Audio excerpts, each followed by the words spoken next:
자, 그러면은 제가 지금까지 말씀드린 것의 연장선상에서 분단이 된 상황에서의 남북한의 경제 구성은 어땠을까를 한번 생각해 보겠습니다. 제가 이제 말씀드릴 때 문제의식은 이때에도 타협과 공존의 가능성은 넓게 깔려 있었다. 그래서 슬기롭지 못해서 분단이 되었다고 하더라도 분단된 나라가 경쟁하면서 공존할 수 있는 체제도 가능한 겁니다. 분단이 되었다 꼭 전쟁으로 가야 된다고 여러분들 생각하십니까? 동서독이 전쟁했습니까? 그러니까 분단으로 가면 안 가면 좋았을 텐데 갔더라도 전쟁이 또 불가피한 것이다. 이런 관념도 벗어날 필요가 있는 겁니다. 그러면은 남북의 헌법에 담긴 좌우연합 경제계획론을 한번 생각해 볼게요.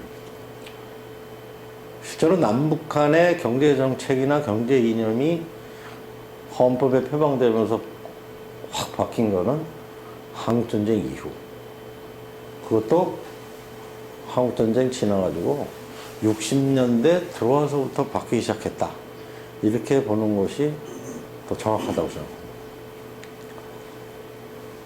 그럼 제가 이제 이 타협과 공존의 가능성이라고 하는 것이 분단이 될 당시에도 넓었다라고 제가 말씀드렸습니다. 사실 그게 지금 21세기 한국사를 볼 때의 저는 기본적인 문제의식이라고 생각합니다. 이거는 남북과 동북아를 아우르는 시각입니다. 그리고 남북이 중심이 돼서 평화공존과 협력의 동북아 시대를 여는 문제의식 또는 방법론을 개발할 필요가 있다고 생각합니다. 분단시대 남북의 헌법을 보면은 사실은 추출을 해보면 이런 과제가 담겨 있어요. 담겨 있다고. 꼭 전쟁으로 가야 된다고 하는 걸로만 귀결된 것은 결코 아니었다. 자, 그러면 이제 한번 보십시오. 제가 아까 해방 직후에 특히 이제 남쪽에서 활발했던 정치운동 중에 하나가 좌우합작운동이라고 말씀을 드렸는데, 그 좌우합작운동이 깨지게 된 한 이유도 토지개혁의 방법론, 토지개혁을 하자는 것 자체를 근본적으로 부정한 세력은 없었으니까 방법론을 둘러싼 대립이라고 하는 게 그렇게 사실은 현실적으로 보면 그렇게 크지 않다라고 하는 말씀을 드렸는데, 그러면은 보세요. 우리가 해방으로 볼 때 여러 정치 세력들이 이념 간의 대립이 극심했다고 얘기를 합니다. 그런 경우도 많았습니다. 근데 우선 여기서 제가 따져봐야 될 거는 과연 그렇게 이념 대립이 극심할 만큼 당시의 조건이 객관적으로 그렇게 갖춰져 있는 걸까? 저는 아니라고 생각합니다. 물론 아까도 말씀드렸듯이 각 정치 세력의 지도자들이 머릿속에 가지고 있는 미래 구상은 다 다릅니다. 근데 다르다고 하는 거는 추상적인 구상의 차이지, 이게 현실 사회에 바탕을 둔 대립이고 갈등이냐 라고 다시 질문을 해보면은 그렇게 답할 수는 없다고 생각합니다. 저는 오히려 타협과 공존의 가능성이 훨씬 더 넓었다, 이렇게 생각을 합니다.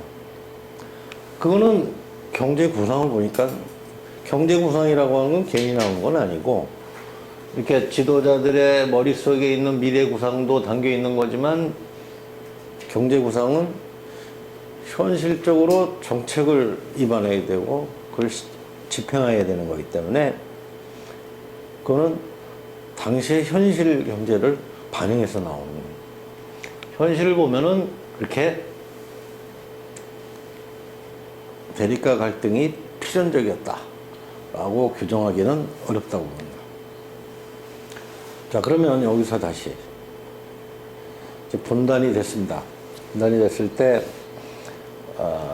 남북 간의 이념 차이라고 하는 것이 있으니까 분단이 됐겠죠.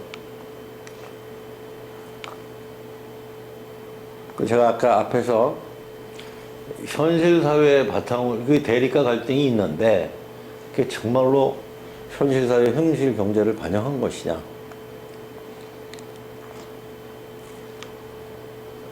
남북 간이 이렇게 이념 차이가 헌법에 발현된 건가? 그런 헌법이, 남북 간의 헌법이 하나는 자본주의를 지향하고 하나는 공산주의를 지향한다고 명명백백하게 헌법에 규정되어 있는가? 안 그렇다는 얘기죠. 물론 분단 이후에도 남북 간은 당연히 국가를 따로 만들었으니까, 그리고 당시 한반도를 살고 있던 구성원들이 또 남이건 북이건 어느 한쪽을 선호하는 경향도 또 있었습니다.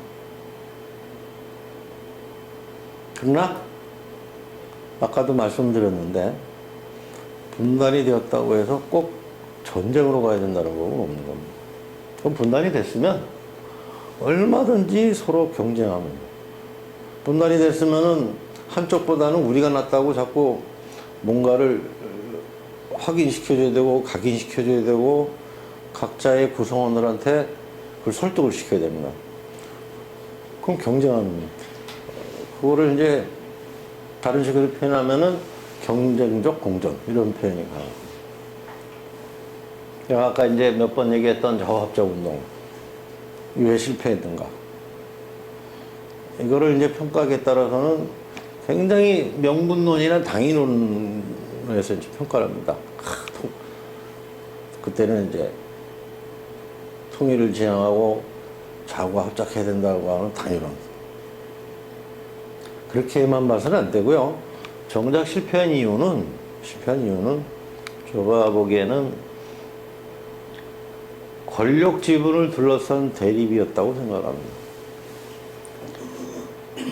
사실은 권력을 쥐기 위해서라도 어느 쪽이 권력을 잡더라도 이게 필요한 건데, 사실 그거를 이념으로 포장한 것이라고 생각합니다.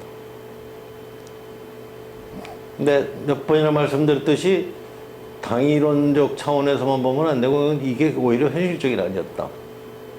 그래서 좌우합작 운동이 잘 안 되고 정당들 간에 서로 비방하는 얘기가 이제 난무할 때 이런 비판이 있어요. 도대체가 각 당마다 정강이 비슷한데 왜 싸우는지 모르겠다. 제가 아까 해방 이후에 세워진 수많은 정당들이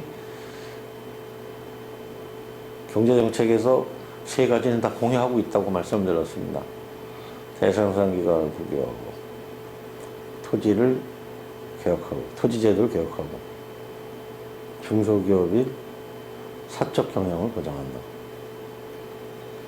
막 그런 면에서 보면은 비슷한데 왜 싸우는지 모르겠다 라고 이제 비판합니다.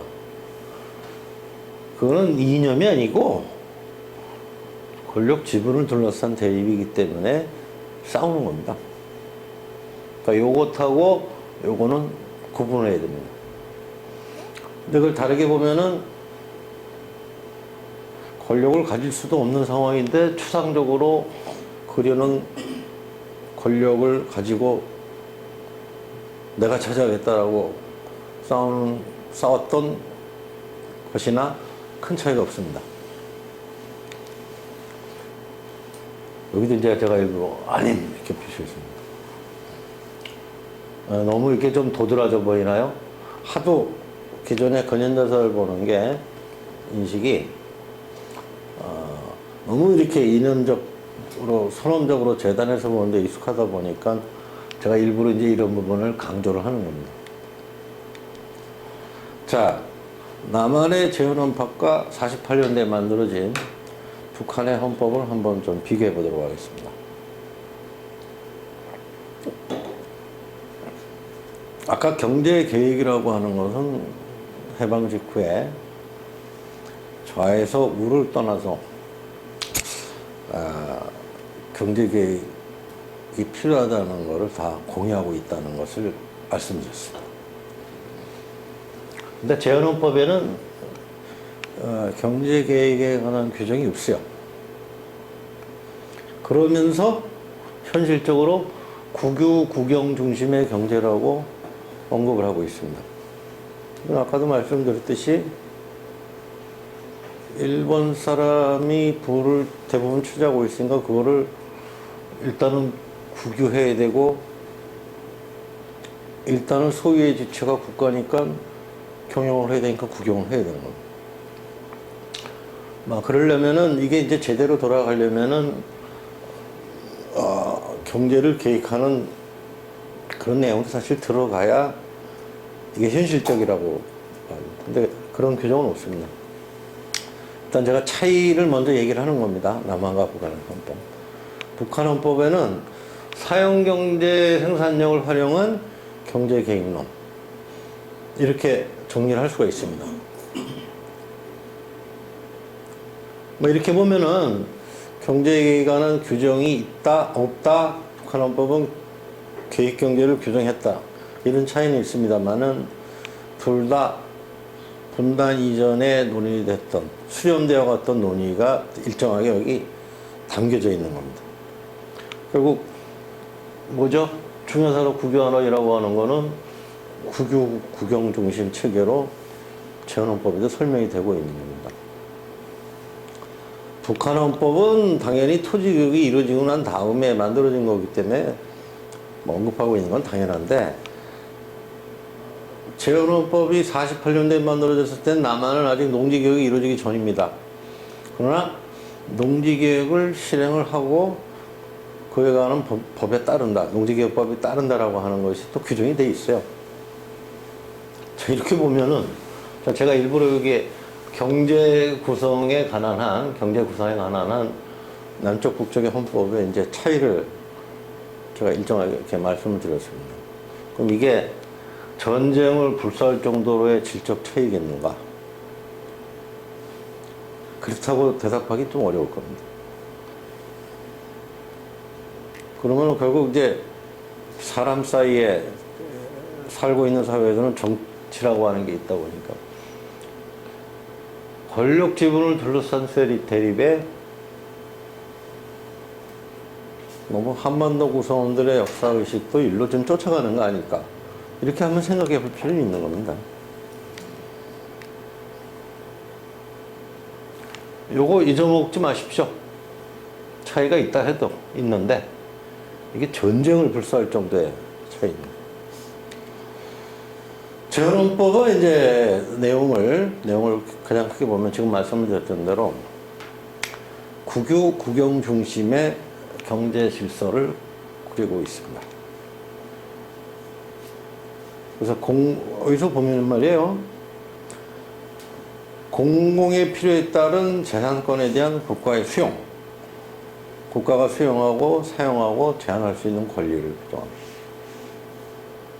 재산권에 대해서 절대적인 자유를 규정한 것은 아닙니다. 또 국방상 또는 국민생활상 긴급하게 필요한 경우, 이것도 사기업을 국격으로 이전할 수 있다는 얘기까지 있습니다. 그러니까 사적인 소유, 재산권 행사, 영리 추구, 무역을 국가가 통제한다고 규정해 있습니다. 약간씩 표현은 좀 틀립니다만은 지금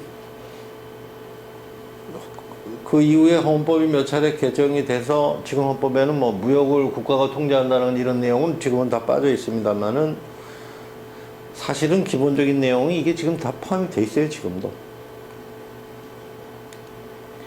그 다음에 국민 생활 수요 충족이 사회정의의 기본이라고 한 부분을 좀 이념해야 할 필요가 있습니다.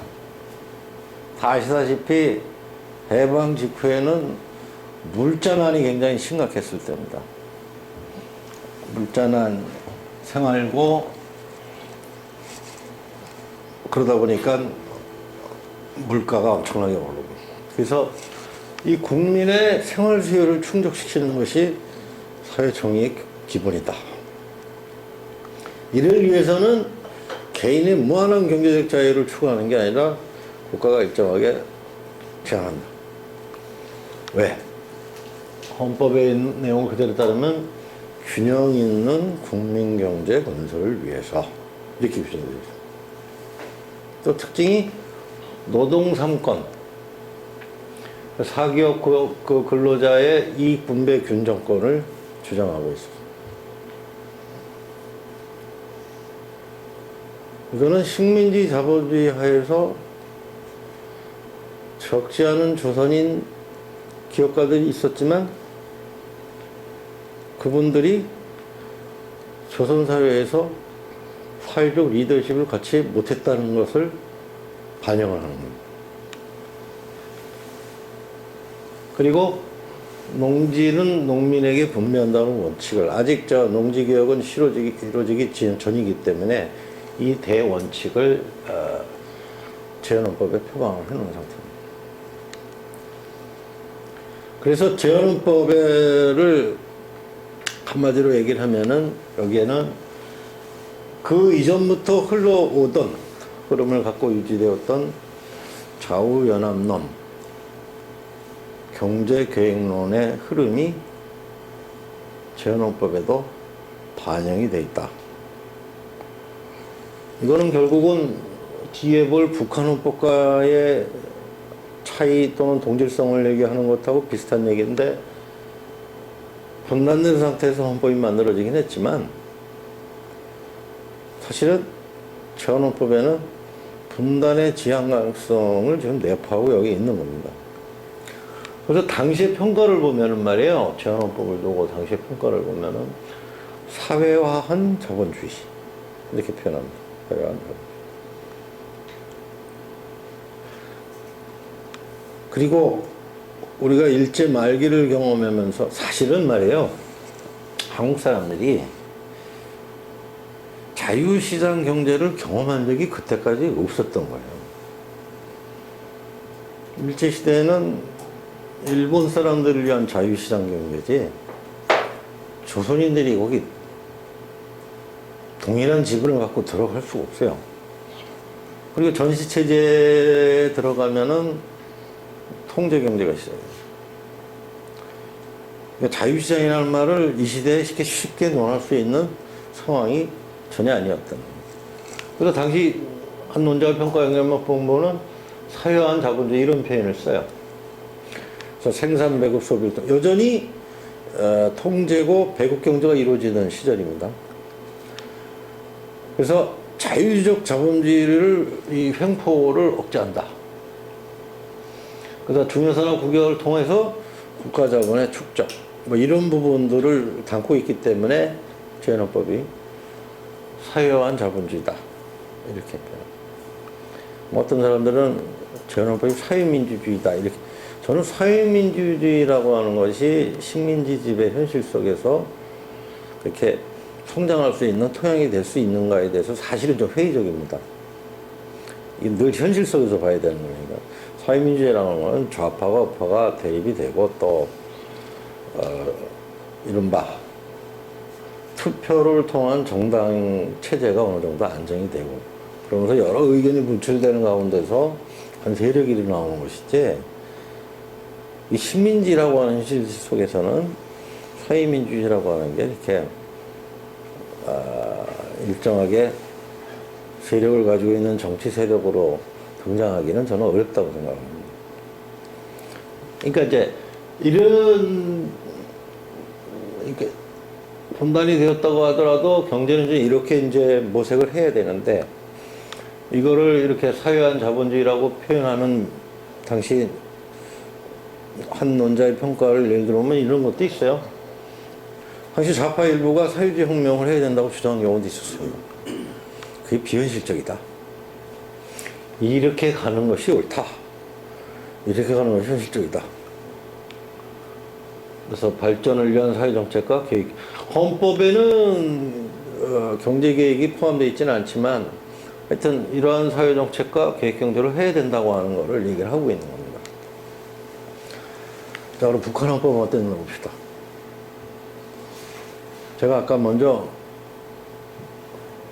북한 헌법과 남한 헌법의 차이를 말씀드렸고, 과연 그 차이가 전쟁을 불사할 만큼의 차이냐라고 하는 것을 말씀드렸는데, 북한 헌법은 재헌 헌법과 또 공통점도 많이 있습니다. 그건 왜? 제가 그 말씀드렸죠. 북한 헌법이 공산주의 또는 사회주의 경제를 실현할 것이라고 선언했느냐? 한 문기도 없습니다. 그럼 왜 그런가? 명시하지 않은 것이 아니라 못한 겁니다. 왜? 그럴 만한 조건이 아니기 때문에. 그래서 당시 경제를 보면은 사적 소유권을 보장한답니다. 명분적으로. 그래서 북한용을 쓰면 소상품경제, 자본주의, 이게 말하자면 이게 혼합경제 성격일 때요, 일종의. 그럼 여기서 생산수단 소유자는 개인일 수도 있고, 자인일 수도 있고, 개인 법인일 수도 있습니다. 개인 소유를 장려하고 상속권도 보장하고 개인 격리를 장려한다는 규정도 있습니다. 그래서 북한에서도 일부 급격한 사회주의를 진행해야 된다고 하는 세력들이 없었던 것은 아니기 때문에 이런 내용까지 나옵니다. 개인 소유권을 보호하며 산업 및 상업 활동에 있어서 개인 창발성을 발휘시키는 것이 사회생산성을 높이는 것이다. 그거 말하자면 경고망동하지 말라는 얘기예요. 그래서 해방 직후에 북한에도 이제 이 생산 동력가 필요하니까 생산 동력운동 이런 게 주기적으로 일어나요. 이런 식으로 강제동원을 하지 말라라고 하는 것까지 나올 정도로 이 말하자면 사기업이 개인의 창발성을 발휘하고 생산성 증진에 도움이 된다라고 하는 것을 일종의 인정을 하는 겁니다. 인정한 듯 또는 거꾸로 어쩔 수 없이 인정한 것이든 그게 당시의 현실이라는 겁니다. 북한이 46년 3월에 토지개혁을 했더라도 소유권은 농민에게 있는 겁니다. 아직 저 국영농장으로 간 것이 아니기 때문에 이런 체제가 같이 가미가 돼 있었던 것이다.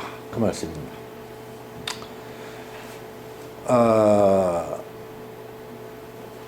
차이점은 이제 아까 말씀드렸던 대로 국가는 뭐냐? 인민경제계획을 작성하는 주체라고 표현합니다. 그래서 북한 48년도 보면은 경제계획을 명확하게 규정하고 있어요. 남한 헌법하고는 재헌 헌법하고는 틀리. 북한은 이때의 계획 정책을 인민경제계획이라고 명명을 했습니다. 그리고 국가는 인민의 협동단체의 발전을 장려한다. 인민의 협동단체의 발전을 장려한다는 것은 무슨 의미죠? 이거는 지도부가 머릿속에 가진 이념적 구상대로 상황에 따라서는 급속하게 타의주의화로 전환될 가능성이 여기 깔려 있습니다. 그리고 이제 남한에 대해서도 당시 이제 남한은 유산구의 유산분배의 농지개혁을 아직 수행하지 못하고 있었습니다. 그래서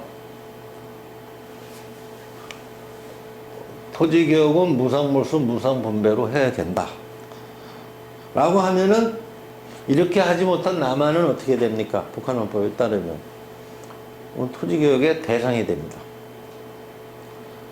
이걸 가지고 전쟁을 해야 된다라고 얘기를 할 수는 있겠네요. 북한 입장에서. 그러나 아까도 제가 말씀드렸던 대로 농지개혁과 토지개혁은 농민 부담으로 따지면 적어도 그 기간으로는 5% 차이입니다.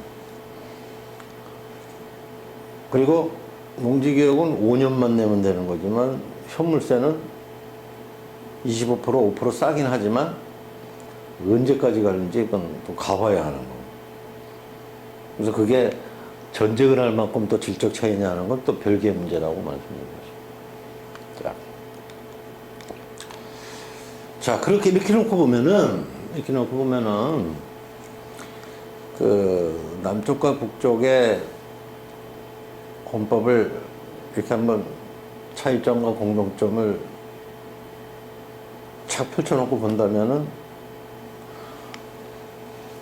분단 필연론 또는 전쟁은 전쟁 불가피하다 라고 하는 거는 별로 현실적으로 성립되지가 않습니다.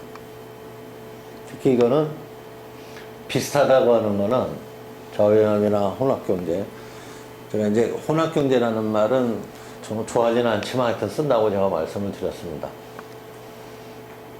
여기에도 이게 물과 기름 같은 게 여기 섞여 있는 거거든요. 이게 헌법의 경제조항에 이미 이제 드러난다. 자, 그러면은 시장 또는 계획 이걸 두고 봤을 때 시장이나 계획, 자, 시장은 이제 자유시장이고 이거는 국가가 계획하는 겁니다. 그럼 혹시 우리의 관념에는 이게 양자택일만이 있는 것은 아닐지, 양자택일만이. 이게 당시에는 부교국경 범주가 경제에서 큰 비중을 차지하니까 싫건 좋건 헌법에 규정되어 있건 안 되어 있건 국가가 계획을 하게 됩니다. 그러면 당연히 또 자유로운 시장, 사용업자들 중심으로 시장이 형성이 되겠죠. 그러면 사실 이거는 각 경제 구성인 부문별로 경쟁을 또 할 수가 있는 거예요. 경쟁을 할 수가 있는 거예요. 남한 내에서도 그렇다는 얘기입니다. 남한 내에서도. 그래서 지금도 한국에는 공기업이 여러 개 있습니다만은 공기업이 생산성이나 경쟁력이 사기업보다 반드시 떨어진다 이렇게 규정 아무도 못합니다. 책임이 주어지고 거기서 경쟁할 수 있는 구도가 형성이 되면은 병립이 가능한 겁니다. 한국 경제 내에서도 그렇고 이게 설령 분단이 되었다고 하더라도 남한과 북한 사이에도 서로 정치적으로 대립하고 하면서도 경쟁 구도가 만들어질 수가 있는 겁니다. 원하지 않았다고 하더라도 어쩔 수 없이 그래야 되는 상황으로 갈 수가 있는 겁니다. 그럼 이런 구도가 가면은 전쟁을 안 하고 쭉 대립적인 체제가 가겠죠. 근데 그 상태가 쭉 가게 되면은 어떻게 되겠습니까? 오늘날 우리가 경험하는 그런 휴전선이 있을 필요가 없을 수도 있는 거예요. 여러분들 미국과 캐나다 가보신 분들 아실 겁니다. 캐나다는 엄밀하게 얘기하면은 미국이 영국으로부터 독립하는 것에 대해서 반대한다는 사람들이 중심이 돼서 세워진다는 거예요. 엄밀하게 보면 이념적으로 보면 캐나다하고 미국은 당시로 보면 적대적입니다. 지금은 캐나다는 지금도 영연방입니다. 캐나다 국회가 법안을 만들면은 영국 여왕이 상징적인 겁니다. 물론 서명을 해야 그게 법안으로서의 의미가 발휘됩니다. 자, 세월이 흘러서 지금 미국과 캐나다는 그쪽 시민이라면 신분증 또는 비자만 보여주면은 자유롭게 왔다 갔다 할 수가 있습니다. 물론 이제 제3국인 경우에는 뭐 절차가 좀 다를 수 있겠는데요. 그래도 이제 나라니까 농산물 가지고 들어가면 안 됩니다. 그래도 하여튼 신분증만 있으면 미국 사람들하고 캐나다 사람들은 자유롭게 왔다 갔다 합니다. 그러니까 우리가 상상력을 조금 넓혀서 지금 우리가 보는 그런 아주 철통 같은 휴전선이 아닌 상태의 국경이 존재를 한다고 하더라도, 미국, 캐나다 같은 데로 하더라도, 그거는 이런 경쟁 구도가 만들어지기 때문에 협력은 하기 싫더라도 어쩔 수 없는 상태에서 경쟁해 가면서, 경쟁이라고 하는 건 상대와 경쟁하는 거지만 필요에 따라서는 나의 이익을 위해서라도 협력해야 될 때가 이제 존재하는 겁니다. 자, 분단된 상황에서 남한과 북한은 경쟁하면서 때에 따라서는 시장 정책을 병행하는 이제 방안을 쓸 수밖에 없었던 상황도 얼마든지 가능한 것이다. 제가 아까 말씀드렸죠? 자, 남한, 북한. 이때는 두절되어 있는 게 아닙니다. 그러면 어떤 경제정책을 남쪽에서 피면은 북쪽을 의식하게 되겠죠? 이쪽보다 나아야 되니까. 이쪽도 마찬가지일 겁니다. 그러면 필요에 따라서 시장경제 방법론을 도입해보고, 필요에 따라서 계획 부분을 도입하고. 굉장히 사실은 그 상태가 되면은 탄력적일 수가 있는 거예요. 외려 전쟁으로 가니까 더 두절이 되고, 한쪽 택일 개념으로만 이제 접해야죠. 남한사의 경우에 보면은 빨갱이 비국민, 이건 곧 죽음을 의미합니다.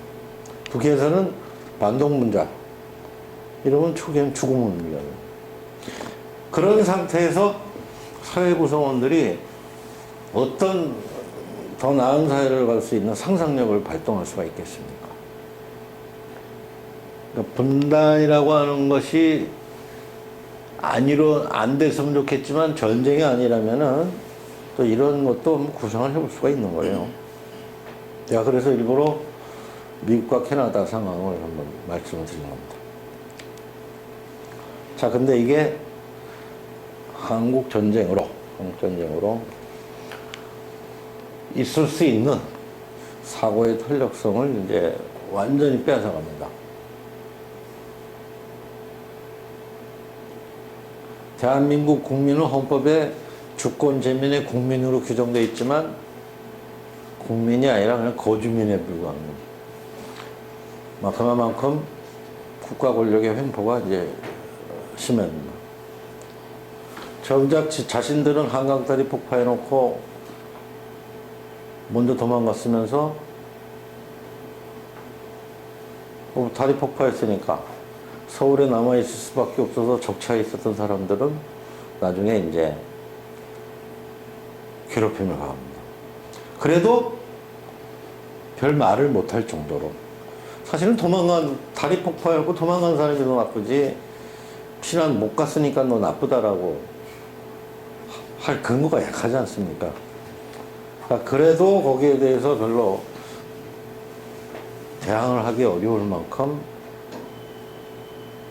국가 권력의 위로부터 조진 압력이 있었고, 그건 결국 뭐예요? 사고의 탄력성이 없어진다는 거죠. 우리가 이제 이런 강좌도 역사, 인문학인데, 인문학이라고 하는 거는 자유로워야 된다는 걸 얘기를 합니다. 왜 자유로워야 됩니까? 사람이 생각할 수 있는 무수한 사고의 탄력성, 창의성을 개발해내고, 그걸 서로 논의하고 토의하기 위해서입니다. 그래서 자유로워야 되는 거죠. 그러니까 자유로움을 막는 조건, 이게 분단, 전쟁. 특히 전쟁입니다. 그러다 보니까 제가 이제까지 얘기했던 남한과 북한 사이에서 실험할 수 있었던 차이를 이제 정치적으로 부정하게 됩니다. 북한의 경우에는 이전까지 시장경제, 그 다음에 사형, 전쟁 이전엔 그래도 상대적으로 자유롭게 쓰였었어요. 이게 전쟁을 계기로 해서 국유화는 곧 사회주의고, 사회주의는 곧 자본주의보다 생산력이 우월하다. 이 도식이 딱 설정이 돼요. 그래서 시장은 사회의 적으로 규정이 됩니다. 그거를 규정을 한 것이 좀 뒤늦긴 합니다만 북한에서 1972년 사회주의헌법입니다. 사실은 남한과 북한의 경제체제 차이는 전쟁을 계기로 해서 현실화되는 겁니다. 전쟁을 계기로 해서. 사람의 개인적인 관계에서도 서로 친한 경우라도 어떤 계기가 있으면 팍 틀어져서 그게 막 악순환이 가면 서로 만나지도 않고 타협도 안 하고 이러고 악순환이 가면 어떻게 돼요? 어느 시점 가면은 그 사람 이름만 거론하는 것으로 몸소리를 칩니다. 근데 이제 그 이전 단계를 이렇게 가다 보면은 원인을 찾고 뭐 이러다 보면은 별거 아닌 것 같고 이제 개인적인 관계에 싸우게 되거든요. 그럼 여기서 조절이, 국가와 국가 또는 집단 대 집단의 경우에는 여기서의 조율이 얼마든지 가능점을 찾을 수가 있는 겁니다. 자, 제가 전쟁을 계기로 해서 남한과 북한의 이제 차이가 나기 시작했고, 근데 그 차이는 남한보다 북한에서 훨씬 더 두드러지게 나타납니다. 그래서 북한은 어떻게 합니까? 전쟁 이후에 전후복구 체제 인민들을 동원하는 방식을 뭘로 하죠? 김일성의 정착적으로 얘기하는 김일성의 리더십.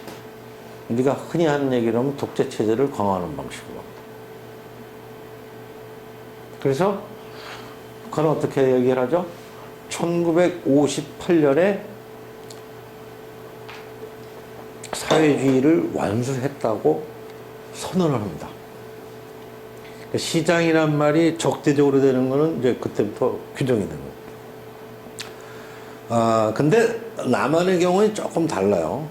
전쟁이 있다고 하더라도 북한보다는 훨씬 좀 그게 좀 덜한데 차이가 두드러지게 나타날 만한 조건이 아직은 안 됩니다. 그거는 1950년대의 그 남한 경제 정책 또는 뭐 몇 가지 여론조사를 보면 이제 드러나요. 재헌헌법은 이제 54년도에 이제 중요한 개헌을 이루게 됩니다.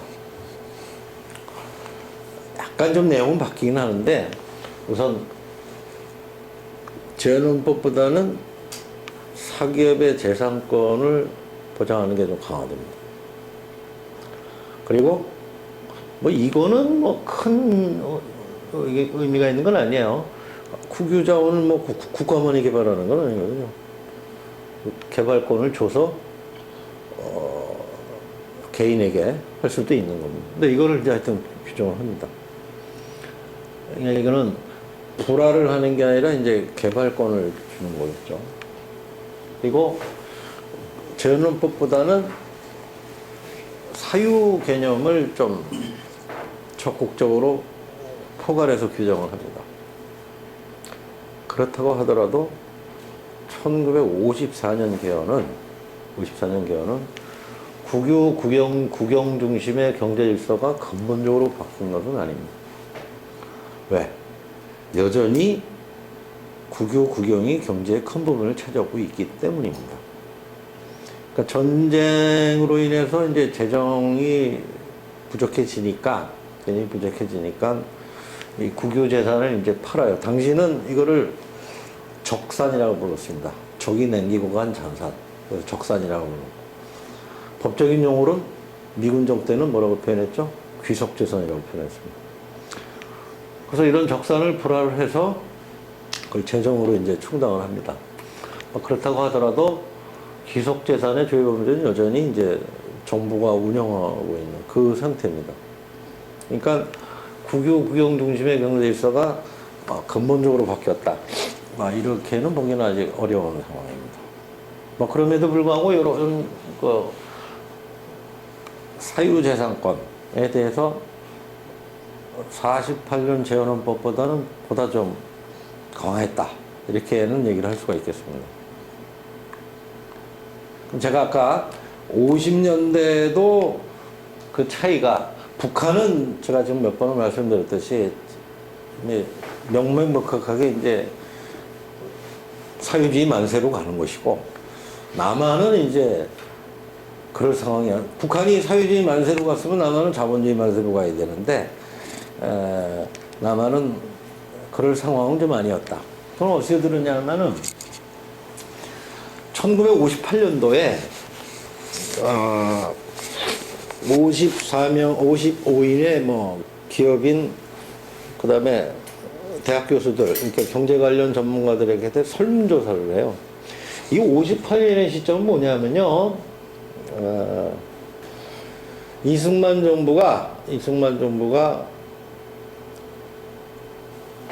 경제 개발을 이제 해야 된다고 하는 거를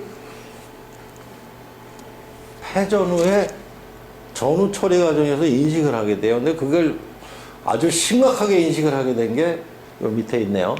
1956년도 정부통령선거에서입니다. 조봉암 표가 너무 많이 나왔거든. 그래서 야 이거 민심을 나한테 끌어들이려면, 권력이라는 건 그렇습니다. 내가 권력을 유지하기 위해서라도 카드를 줘야 되는 겁니다. 그래서 그 연장에서 이제 이 경제계획 정책을 어떻게 펼 것, 경제 정책을 어떻게 펼 것인가에게 설왕설래가 계속이 돼요. 그래서 58년에 이제 이런 설문조사를 해요. 여러분들 그 설문조사 그 6항을 보면 해요. 설문의 6항. 이게 지금 여러분들은 잘 이해가 안 갈 텐데, 우리나라 경제발, 58년도에요. 우리나라 경제발전의 길은 자유경제인가 계획경제인가, 이렇게 질문을 합니다. 근데 이 질문이 좀 너무 유치하긴 하죠. 요거냐로. 근데 그걸 다시 뒤집어 얘기를 하면은 계획경제. 자, 북한은 특히 공교롭게도 58년도에 뭐라 그랬어요? 사유주의 경제를 완수했다고 지금 선언하는 사유주의 만세로 이제 가고 있는데, 그런 판에 여기서 자유경제인가 계획경제인가를 얘기를 해요.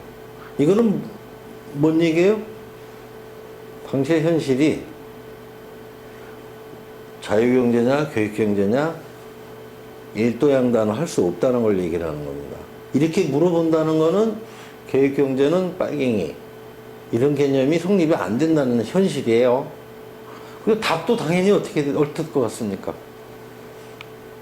자유경제 만세, 자본주의 만세로 가진 않고 대부분의 답이 어떻게 되죠? 일로 가지만 우리의 현실상 국가정책에 의한 이게 필요하다. 이렇게 대충 답. 이 질문의 의도가 사실 그런 거라고 보이죠. 일도양단보다는. 그러니까 이 뭐야? 계획경제는 국가의 경제정책 기조다 라고 하는 기본 전제가 여기 지금 깔려 있는 겁니다. 깔려 있는 거예요. 그래서 실제로 50년도 당시 대통령 후보였던 진보당의 조봉암도 계획경제를 얘기를 해요.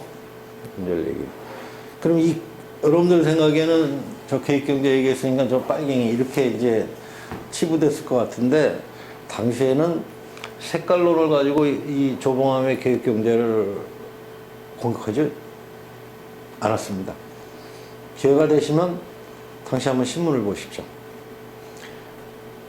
조봉암이 간첩 혐의를 받아 처형당한 거는 이승만의 입장에서 정적을 제거하는 방식입니다. 이거 때문이 아니고, 물론 이제 조봉암의 그 사형에 대해서는 현재 이제 무혐의 처리가 됐습니다. 이 양반 묘가자가 망우리에 있는데, 저희 아버지 묘하고 옆에 비슷한 데 있어가지고 그 변화상을 아는데 옛날에는 아주 초라했어요. 근데 요즘은 그래도 그 따님도 있고 그 조봉암을 따르던 분들도 있고 그래서 묘가 좀 제법 크지는 않습니다만은 단장이 좀 잘 돼 있더구만. 그러니까 우리의 지금 가지고 있는 생각하고 달리 당시에 이게 색깔론으로 공격 대상을 안 받았다는 얘기죠. 아까도 말씀드렸는데 사실 한국 사람들은 그때까지 일제 시기를 통틀어서 자유시장 경제를 경험한 적이 없어요. 그러니까 거기다가 대고서 자유경제냐 계획경제냐 얘기하는 게 어떻게 보면은 의문일 수가 있는 겁니다. 전후복구는 시급하고 당장 뭔가를 유통을 시켜야 되는데 국유국영경제가 아직은 주범주고 어떻게 됐습니까? 국가가 적극적으로 계획하고 통제하는 거는 당시를 살았던 사람들은 당연하게 받아들이고 있던 겁니다.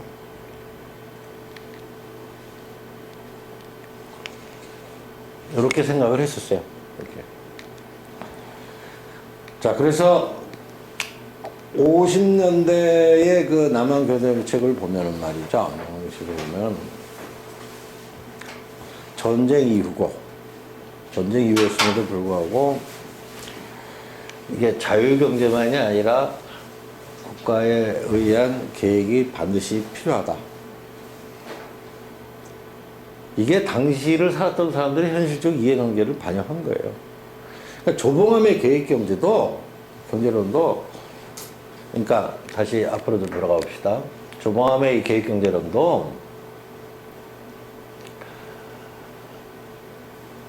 이게 무슨 물론 추상적으로 멋있는 개념이 아니고 뒤집어서 얘기하면 당시 경제기술로 들어가면 뭐죠? 국유 국영경제를 제대로 돌아가야 되겠는데 그럼 조봉암이 그렇게 얘기하고 싶어서 하는 게 아니라 현실 경제가 그런 겁니다. 그럼 비유해보니까 자유당 정부보다는 나 같은 사람이 조봉암 같은 사람이 권력이 깨끗하니까 깨끗하고 투명하게 잘 운영할 수 있다. 아주 쉽게 정리하면 그 얘기예요. 없는 상황에서 새로 계획경제를 만들자는 게 아니고. 그래서 이제 50년대의 경제 상황을 보면은 국가와 사기업 관계가 이렇게 설정이 되면 경제 계획을 해서 이 사람들은 사기업은 왜 경제 계획이 필요하다고 얘기를 했을까요? 이건 60, 70년대 이후는 더 마찬가지긴 합니다. 자금 없으니까 국가로부터 받아야 돼. 시장 부족해요. 국가는 시장도 창출합니다. 제가 식민지 자본주의 얘기할 때 말씀드렸습니다. 자본주의 경제를 얘기를 할 때 국가를 빼놓고 설명한다? 이건 현실에선 존재하지 않습니다. 국가는 시장도 창출합니다. 그럼 사기업 입장에선 자금도 없지, 시장도 없지, 당연히 국가에 의존할 수밖에 없어요. 그러니까 경제계획이 필요하다고 얘기를 하는 거예요. 이걸 자꾸 이념적 잣대로 설명할 필요가 없어요. 더구나 일제시대 이래로 이 사기업들이라는 게 사기업이라는 존재가 국가 경제면에서는 필수적인데 이게 대사회적 리더십이 없어요. 사실은 얼마 전까지마다 한국 사회는 돈 많은 사람들을 존경하지 않아요. 부자를. 자본주의 사회를 살면서도. 자본주의 경제의 기본 미동은 부자를 존경해야 됩니다. 존경까지는 안 해더라도 욕하면 안 돼요. 근데 우리는 존경도 안 하고 욕도 많이 해요. 왜 그랬을까요? 부의 축적에 대한 정당성을 인정하지 못했기 때문에 그럼 뒤집어 얘기하면 리더십도 부족을 한 거고. 그러니까 기업과 국가의 이런 관계가 기업 스스로가 요구할 수밖에 없는 겁니다. 이 말은 뒤집어서 얘기하면 돈은 혼자 번 게 아니다. 이런 얘기예요. 돈은 혼자 번 게 아니다. 그럼 돈 버는 사람들은 이제 다르게 얘기할 수도 있겠지만 역사적 배경은 이렇게 됩니다. 실제로 이런 얘기를 해요. 여기 당시 50년대에는 미국도 자본주의적 계획경제다. 제 말이 아니에요. 이 당시에 잡지를 보면 이런 표현이 많이 나와요. 우리도 이렇게 가야 된다. 그래서 59년에 여러분들 뭐 경제개발 계획을 박정희 시대 들어와서 처음 시작된 걸 혹시 오해하고 계신 분들 계신데, 경제개발 계획은 3개년 계획으로 59년 이승만 정부 때 입안이 됩니다. 여기도 유념하세요. 계획입니다. 근데 이때는 5개년이 아니라 3개년입니다. 3개년. 뭐 일설에 의하면은 당시 이승만 대통령이 5개년 하면 이건 좀 사회주의 국가에서 쓴다고 해서 3자로 줄였습니다. 또 한국 사회는 정서상 1, 3, 5, 7 홀수로 가지 짝수로 안 가요. 여러분들 그 주위에서 초상 치를 때도 보면 어때요? 3일장, 5일장, 7일장 이렇게 얘기하죠. 좀 훌륭한 사람들은 7일장 이렇게 갑니다. 59년도 이 경제개발 3개년 계획은 이제 말하자면 자본주의적 경제계획론입니다. 자본주의적 경제계획론. 자본주의적 경제계획론은 뭐죠? 사적 소유를 중심으로 하는 것이 자본주의 경제. 북한은 거꾸로 보면 어떻게 되죠? 사회주의적 경제계획론. 국유국영. 북한의 문건을 이렇게 자세히 들어가다 보면은 사회주의화가 뭐냐? 이렇게 얘기할 때 국유국영이라고 얘기하는 경우가 많아요. 그러나 현재 한국 경제에도 국유국영이 많습니다. 그를 일도양단으로 나눌 수는 없는데, 북은 이미 50년대 들어서 이렇게 갔고, 남쪽도 자본주의적 경제개발 계획으로 이제 입안해서 가고 있었다. 이렇게 볼 수가 있습니다. 네, 저 이제 60년대 들어오게 되면은 이제 5.16 쿠데타 나고 나서 62년도에 이제 개헌이 이루어지게 되는데요. 이때 처음으로 개인의 경제적 자유가 헌법에 규정이 됩니다. 그리고 재헌헌법에 있었던 근로자의 이익균제 분정권이 배제가 됩니다. 다 아시다시피 경제개발 5개년 계획 1차, 2차, 3차, 4차 쭉 나갔던 것은 전부 기업에 대한 집중 지원으로 시작이 된 겁니다. 거듭 말씀드리지만 재벌이 돈 모으면 재벌이 1차적으로 재벌이 훌륭해서긴 하지만 국가의 지원을 빼놓고 설명할 수가 없는 겁니다. 그렇기 때문에 혼자 본 게 아니다라고 하는 개념이에요. 그래서 이 헌법에 보면은 국가의 역할이 여기 또 들어가요. 사회정의 시장. 재헌헌법의 사회정의는 뭐라 그랬어요? 국민에게 물자 필수품 제공하는 게 사회정의예요. 워낙 없던 시절이니까. 사회정의 실현하고 균형 있는 국민경제 발전을 위해서 필요한 범위 안에서 국가는 경제에 관한 규제와 조정을 한다. 여전히 남아있는 겁니다. 그러니까 여기서 이거는 자본주의적 경제 계획이다. 이렇게 이제 할 수가 있겠습니다. 그렇게 되면 대략, 요 헌법의 기본 틀은 사실은 큰 변화 없이 87년 개헌 때까지 유지가 된다고 볼 수가 있습니다. 뭐 어떤 분이 81년 개헌할 때 그 헌법에서 경제민주적 조항을 자기 포함된 게 자기 개인의 저걸로 이제 또 설명하는 분이 있는데 그게 아니고 이 재헌헌법부터 담겨져 있던 거예요. 그걸 싹 무시하고 막말로 얘기해서 돈 있는 사람이 알아서 하는 무제한의 자유를 준다. 이렇게는 규정할 수 없지 않습니까? 그래도 공동체 구성원의 사고와 행동을 규정하는 게 헌법이라면은. 그래서 대략 이제 남북한의 경제체제라고 하는 게 60년대에 들어오게 되면은 이제 자본주의적 경제개발 계획론과 사회주의적 개발 계획론으로 이제 그래서 이제 분화가 되기 시작을 한다. 그 계기는 전쟁이었고, 근데 다시 그 이 시절 시점으로 가면은 이게 경제정책상으로 이렇게 전쟁을 불사할 만큼 대립할 조건이 아니었다는 것이죠. 근데 한 번 그렇게 이제 전쟁하고서 갈라서 서로 두절된 데서 갈라지니까 마치 이건 애초부터 서로 만날 수 없었던 것처럼 존재를 하는 것은 현실적이든 아니려니와 앞으로의 남은 문제를 푸는데도 별로 도움이 안 된다는 얘기입니다. 자, 이것으로서 제 7강을 모두 마치도록 하겠습니다.